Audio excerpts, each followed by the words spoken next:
Okay,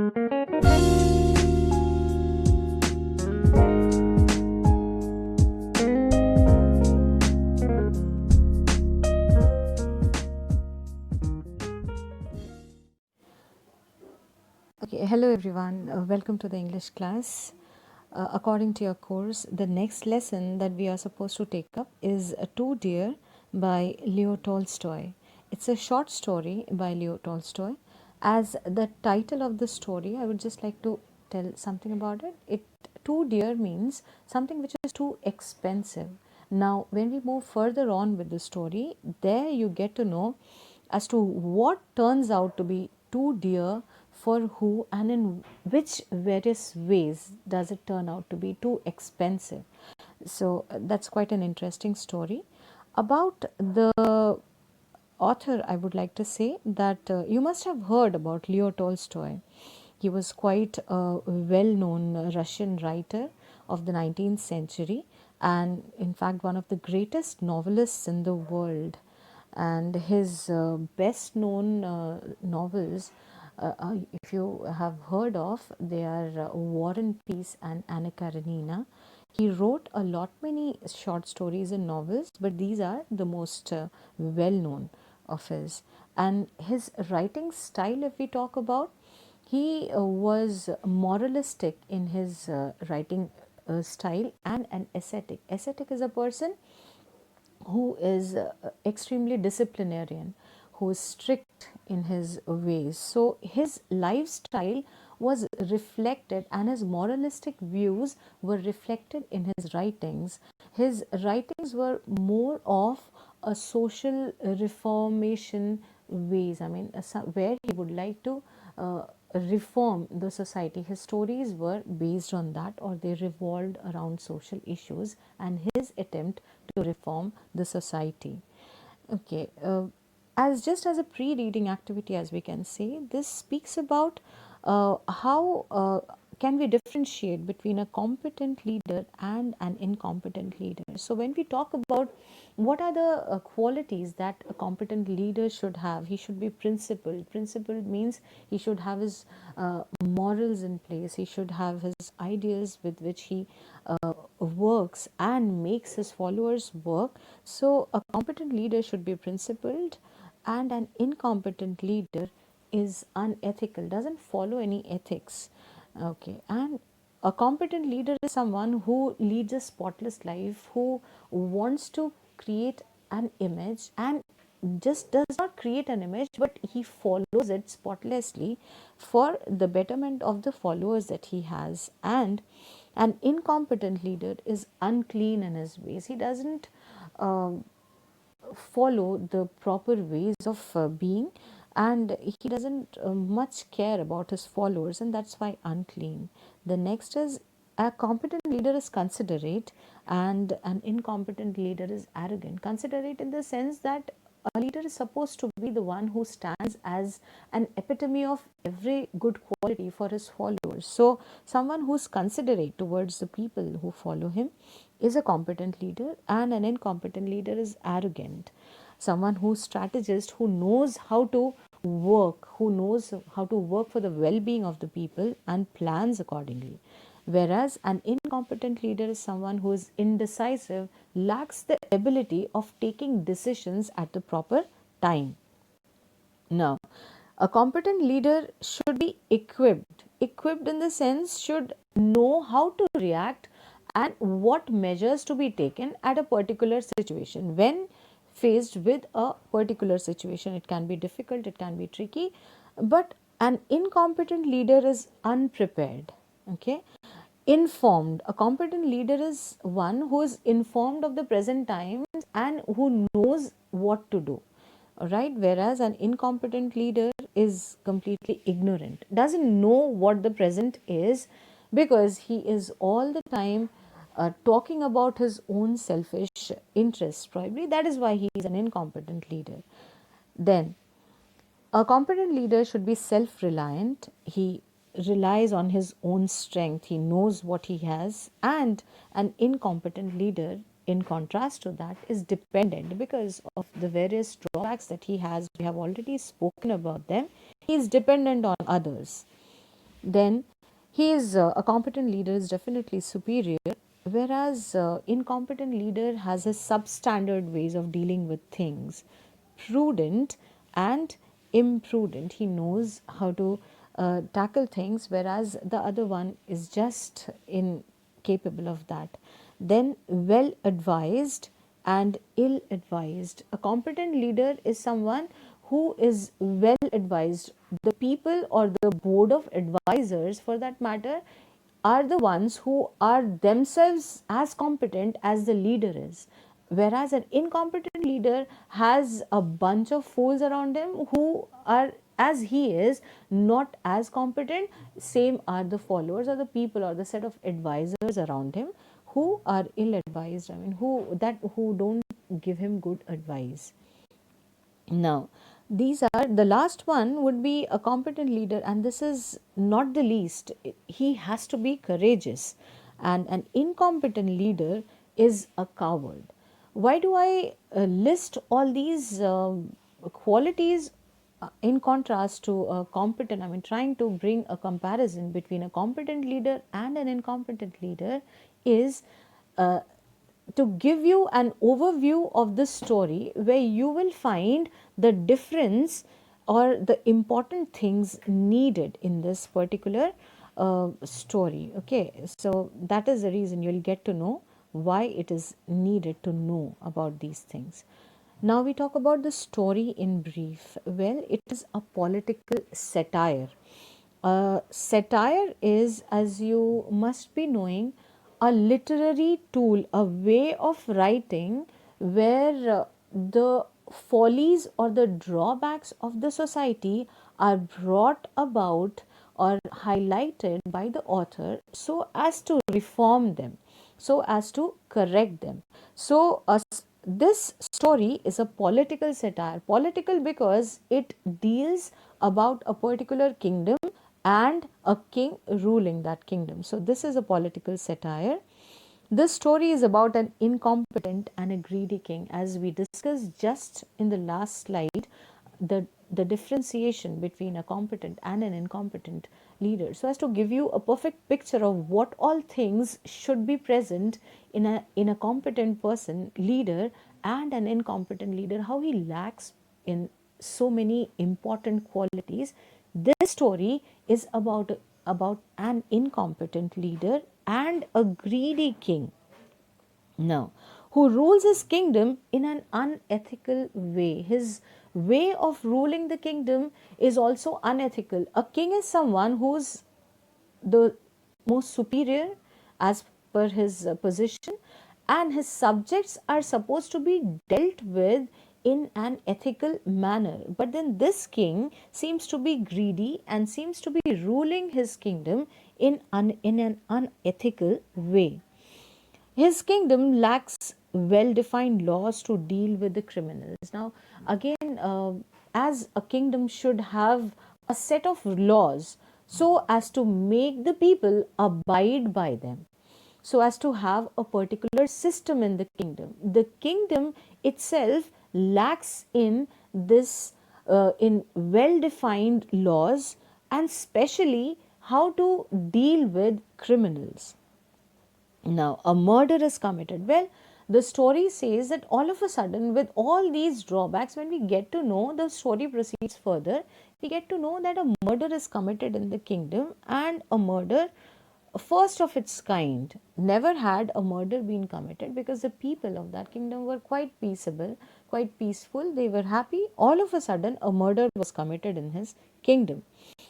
His selfish interests overpower his decision making abilities. As I told you, that the king was an incompetent one, so and he had always his vested interests which overpowered his decision making ability, because all the decision that he took was supposed to revolve around his selfish interests, so he did not take up decisions that would be beneficial for his subjects. So that was the reason why his decision making abilities were always overpowered.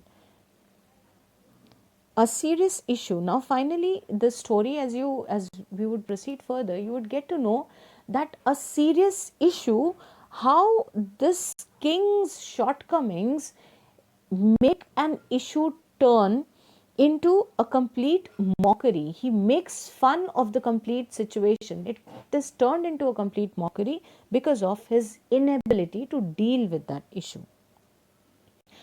Okay, next is, well, we'll now move ahead with the explanation of the text. This is about finally coming to the main story here, description of the kingdom. The name of the kingdom is Monaco, and it is a country which is situated near the borders of France and Italy on the shore of the Mediterranean Sea. Now, it is a very small kingdom which just has 7,000 inhabitants in it. The number of people who live in the kingdom are just 7,000 in number. So, this is a very small kingdom, and that can be, because of that, it can be referred to as a toy kingdom. But in spite of being a toy kingdom, in spite of having a very small area and less number of inhabitants, still the king was a real kinglet. Kinglet because he belonged to, or he ruled a toy kingdom. So the word kinglet for the king.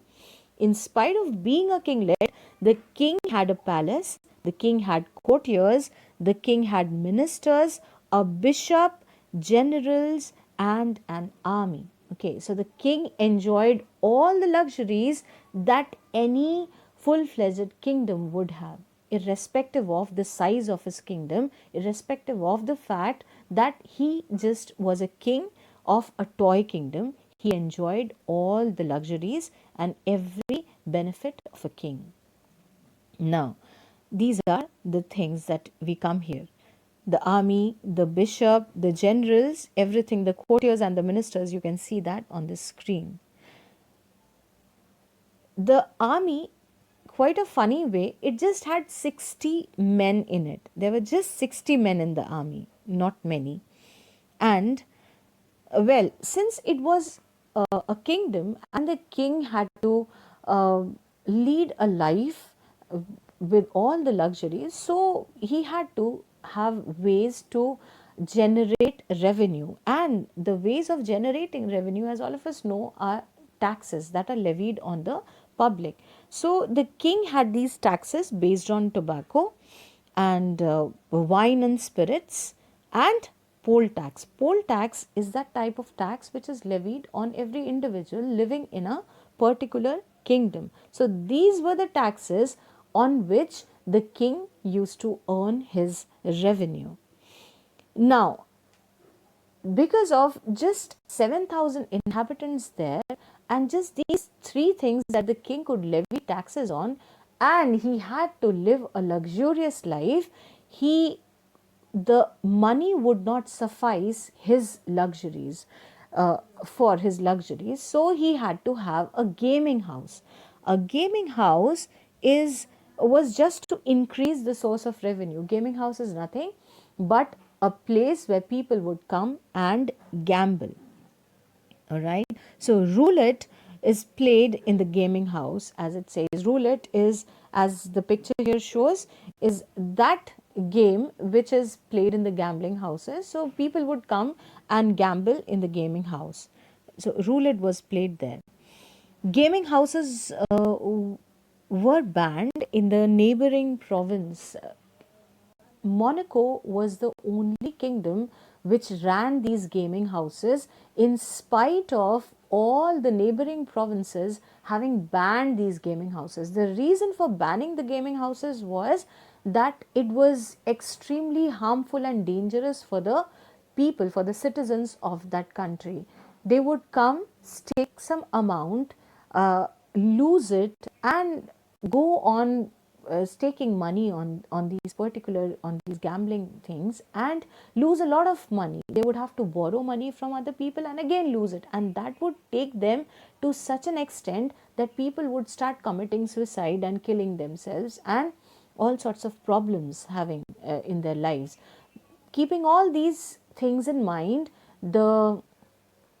the kings or the provinces near Monaco, they stopped these gaming houses, they banned these gaming houses. But the king of Monaco wanted money. He was so greedy that he was least interested about the well-being of his subjects. He was only interested about his own well-being. So he continued with the gaming house. Now, the description of the king. The king monopolized the business of gaming house, as I told you, because of all the other provinces having shut down. The reason I have already discussed. The king was the only one who monopolized in that business. His motto of life was, he believed in this, you can't earn stone palaces by honest labor, is what he said. He meant that if you want to have, if you want to lead a life of luxury and happiness, then you cannot earn a lot of money, you cannot support your lifestyle by just honest labor. So he did not shy away from the various ways of earning money just to support his lifestyle, and that is the saying that he used to go by strictly. He boasts about himself by holding his court with all the ceremony, as it has already been told that he had a toy kingdom, but he led a life of a full-fledged king. He had this coronation ceremony, he had everything that a king would want. He had these levies, who are the people who are there to welcome others. Okay, he had these rewards, sentences, pardons. He had reviews, councils, laws, courts of justice, everything, though on a smaller scale, but everything was present there, and he would love to flaunt it, boast about it, as he held everything there in a very ceremonious manner. Smaller scale, as I told you, all these things were present there. Coronation is nothing but the ceremony where a king is crowned, and levies are the people that who are there for the welcoming of the guests and all. So everything was done in the same fashion as a kingdom has, as a king does. Now, initially, we spoke about a murder that took place. So, this is about the crime and the trial. A murder was committed for the first time in the kingdom. Okay. The case was tried in the most judicial manner. He had these barristers and all these, the prosecutors, the jurymen, the judges, everyone was called in, and he had a proper trial of that murderer, of the criminal. It was done in the most judicial manner. Okay. And finally, the sentence, the verdict was given. The criminal was condemned to be executed. The criminal was, it was decided that his head would be cut off. Here in the picture, you can see the picture of a guillotine. Okay, so a guillotine is a machine where the head is cut off, or a person or the criminal is beheaded. So that was decided that he would be executed, he would be beheaded. Now, there was this hitch. Hitch is nothing but a problem. Hitch is a problem.